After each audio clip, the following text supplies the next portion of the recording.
Ancient practices. Repatriation as a formal concept didn't exist, but the return of people or objects to their homelands occurred sporadically. For example, in ancient warfare, victorious armies sometimes returned captives or looted items as part of peace negotiations. These acts were pragmatic rather than principled. Cultural artifacts like religious relics were occasionally returned to maintain diplomatic relations, though looting was far more common. Medieval and early modern periods. The return of human remains or prisoners often depended on ransom or religious motivations. For instance, during the Crusades, Christian and Muslim forces sometimes negotiated the repatriation of captives or sacred objects. Colonial expansion began in the 15th century, with European powers taking artifacts and people from colonized regions, setting the stage for later repatriation debates. Napoleonic Wars and artifact repatriation. After Napoleon's defeat, the Congress of Vienna mandated the return of art and cultural treasures looted by French forces to their countries of origin. This marked an early instance of state-driven repatriation of cultural property as a political act. Abolition and repatriation of freed slaves.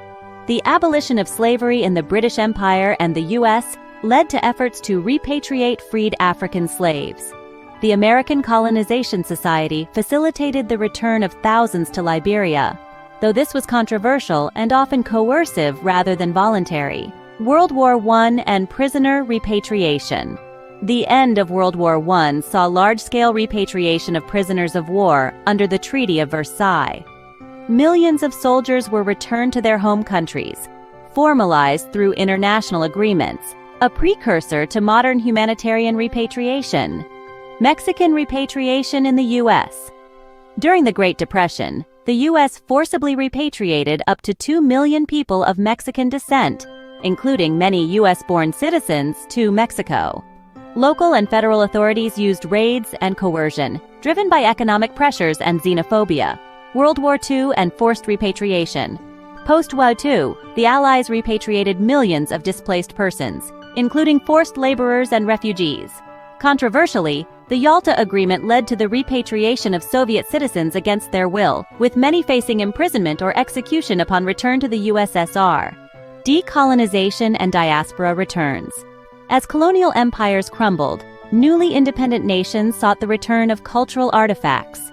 Ethnic repatriation laws emerged, such as Israel's Law of Return, allowing Jews worldwide to claim citizenship and return to Israel.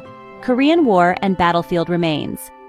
During Operation Glory, the U.S. pioneered the immediate repatriation of fallen soldiers' remains after the Korean Armistice.